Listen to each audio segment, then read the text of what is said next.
From A&E, this is Biography. And A&E's salute to the movers and shakers in Hollywood, the Hollywood Hotshots.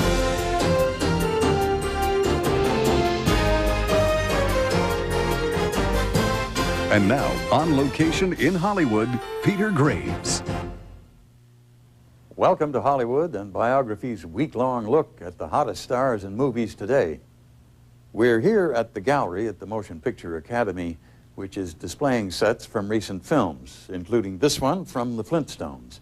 It's a setting that would make any caveman or barbarian feel right at home, which of course brings us to a bodybuilder from Austria who flexed his muscles in his first starring role as Conan the Barbarian. What we didn't know about this former Mr. Universe was that his most well-developed muscle was his brain. And with it, Arnold Schwarzenegger orchestrated a career that made him a box office powerhouse. Tonight, our world premiere biography looks at the flex appeal of Arnold Schwarzenegger. I'll be back. The bridge is out! I don't think that there's any star that outdraws Arnold Schwarzenegger internationally. That heroic image, the indomitable image, again, is something that appeals to people.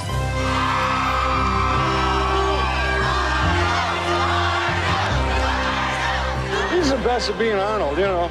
He brings himself to every movie, you know. He makes the movie great. Everybody just loves him. Everything he does is just cool. Arnold does it again.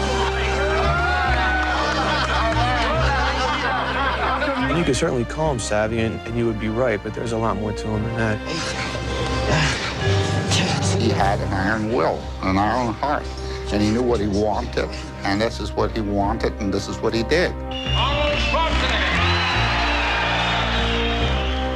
I felt certain, and everybody did, that Arnold was going to be something very successful in his life.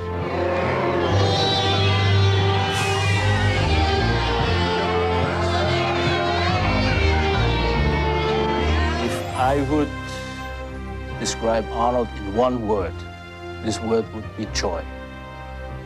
That's his life.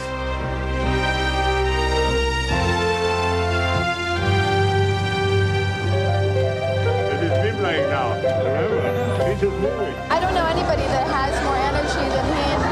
I mean, I wish that I knew a secret. I don't know what it is. I mean, he's amazing. He really is.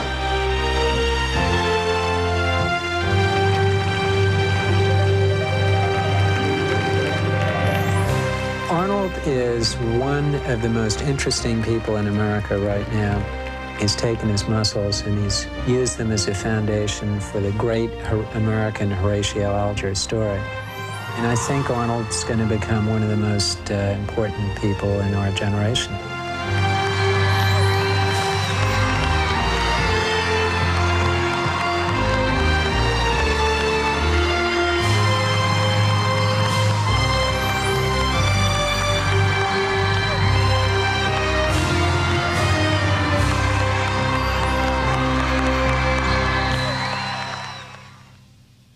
They called him the Austrian Oak, the farm boy who came out of nowhere to capture the title of the youngest Mr. Universe in history.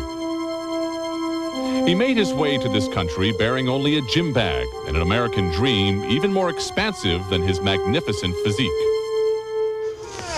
Within 10 years, he popularized a sport that was previously the subject of ridicule and captured the heart of a daughter of the Kennedy clan, America's version of royalty. He built a multi-million-dollar business empire, took first place as the biggest box office star in the world, and even headed up the President's Council on Physical Fitness. Making the most of his considerable brains and brawn, Arnold Schwarzenegger has become more than a star. He is an icon, and he is living the ultimate American dream.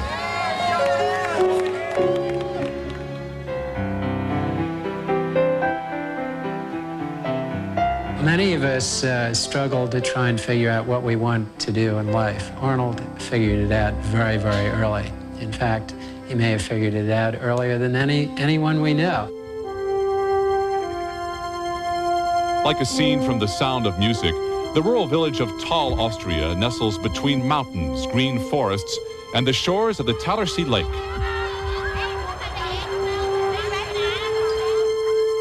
Arnold Schwarzenegger was born here in 1947, the second son of Aurelia and Gustav Schwarzenegger. They lived on the top floor of this 300-year-old house, without central heat, a phone, or even a refrigerator. When they weren't doing household chores or attending the nearby Hans Gross School, Arnold and his older brother, Meinhard, loved the outdoors, going hiking in the nearby woods and spending winters skating on the Talersee, where their father, the Austrian ice curling champion, taught them both to play. Although Arnold's parents were always attentive and involved in their sons' lives, Gustav Schwarzenegger, Thal's chief of police, was a perfectionist and a strict disciplinarian, expecting only the highest levels of performance from his sons. An avid sportsman himself, Gustav actively encouraged both boys in athletic competition, although often favoring his older son over Arnold. I guess what he had to overcome is that his older brother was the brother who got everything, the attention, and whatever he did, he was allowed to do. And with him, his parents were much more strict. And so maybe he wanted to prove, this is very elementary in his life, I guess, that he is very, very good. By his early teens, Arnold was already a talented team athlete, primarily in soccer. But in group sports, he found something lacking. Perhaps the personal recognition he was craving at home. On the day his soccer coach brought the team to a local gym for a workout, Arnold watched the handful of dedicated bodybuilders there with awe. Something inside him just clicked. Hearing the rhythmic clank of metal against metal, he picked up his first barbell, and he knew he had found his passion.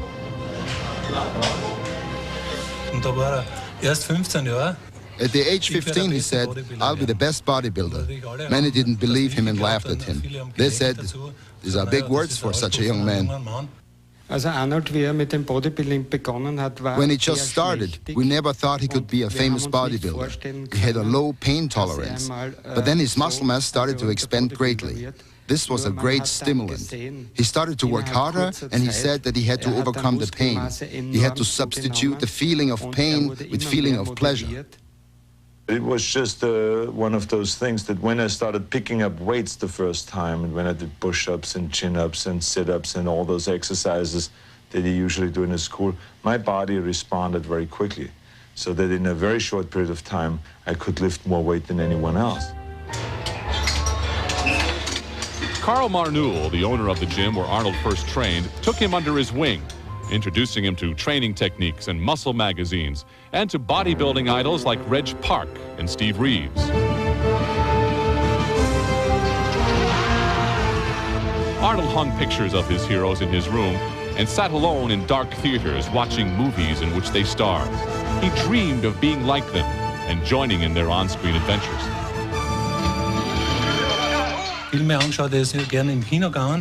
He always liked to see movies. He went to the theaters a lot, and he always said that after he made it as a bodybuilder, he would go on to become an actor.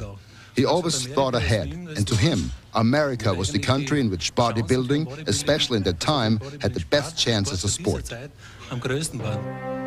6 days a week, Arnold would walk or bike the 8 miles from Thal to nearby Graz and work out for hours, sometimes collapsing on the floor.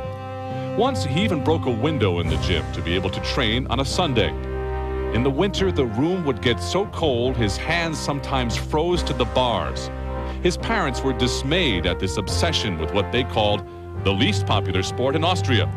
And Gustav laid down the law. His 15-year-old son would only be allowed to train in Graz 3 days a week. Undaunted, Arnold built a gym at home and continued to push toward the goal that glowed like a beacon before him. His self-esteem grew along with his muscles, and the 3-part success formula he discovered in those days would become his credo for the rest of his life. A combination of hard work, self-confidence, and positive thinking. To those who worked out with him in the gym, Arnold's dedication was inspiring, but they also admired his joyous enthusiasm, as well as his devilish sense of humor. In training, the most important thing was to have fun. That was the most important thing to him, that he laughed and others laughed. That was his trademark. his trademark laugh with his big white mouth. It would always motivate you, and that laugh was contagious. From age 14 to 18, Arnold's first priority was the gym. Then in 1965, he entered the Austrian army for his one-year compulsory service. His parents sighed with relief. Perhaps the military would cure him of his all-consuming passion. They were wrong. In the midst of basic training, Arnold learned of the Junior Mr. Europe competition in Stuttgart. He went AWOL from his units to his first bodybuilding competition. He won that competition with the ideal score. At that time, 300 points. Never before anybody has reached that ideal score. I saw the fire burning. I saw it in front of me. Clutching his trophy, Arnold tried to sneak back into camp. He was promptly arrested and thrown in jail for 7 days. But when news of his victory reached his superiors, they made him the company hero and even ordered him to keep training. By the end of his service, he had gone from 200 to 225 pounds of muscle, and he was ready to prepare for serious international competition. Our biography of Arnold Schwarzenegger will continue here on A&E.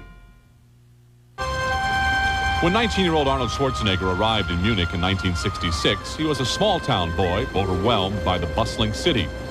Accepting an invitation to train at Putziger's gym, he rented a shabby room and split his time between managing the health club and his grueling workouts. By the time he entered and won the 1966 Mr. Europe contest, he was already a bodybuilding legend throughout Austria and Germany. Arnold knew he was a champ. Could you imagine a young boy at 16, 17, and 18 winning championships and thousands of people in the audience applauding him, cheering his name, asking him for advice? And here he was, a young kid, giving them advice, telling them what to train, and being idolized. It's inevitable that he should feel so much confidence within himself. And this confidence just poured out of him. It was Arnold's unshakable confidence that drew him to London in September of 1966 to compete for the coveted Mr. Universe title.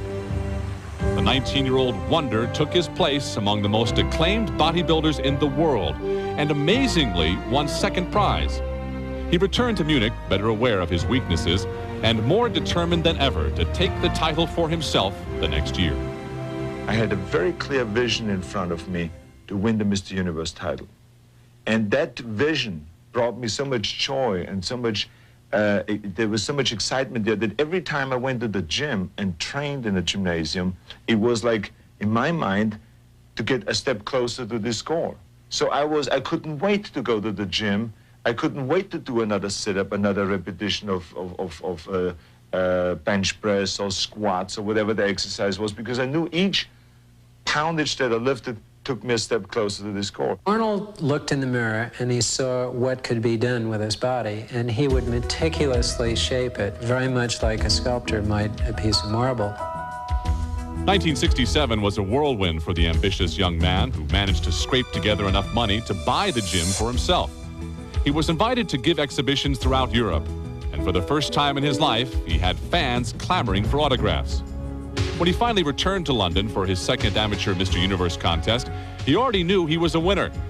At the age of 20, he became the youngest Mr. Universe in history. It was purely his charisma. When he used to get on stage, that was dominant. It was an immediate interaction between him and the audience. It was right there. It was like, hey, I'm Arnold, and I am the winner. And the other athletes, his rivals, were automatically broken. He was mentally so strong that he automatically demotivated them. He was like, what are you even doing here? You're already second. In 1968, Schwarzenegger won the professional Mr. Universe title, which attracted the attention of Joe Weider, king of the bodybuilding publishing empire. Weider invited him to compete in America. Arnold first set foot on the land of his boyhood dreams carrying a gym bag and barely speaking English. Still, he was cocky and ready to take his first American Mr. Universe contest by storm. But when he stepped on the stage in Miami, he was stunned to see the condition of the other competitors. The Americans were leaner, tanner, better defined, and more graceful than the 250-pound Austrian oak. Taking second place, Arnold was crushed. He was alone in a strange country where he was no longer the best. He had taken things too lightly. That was such a bitter loss that he said to himself, never, never again will I lose.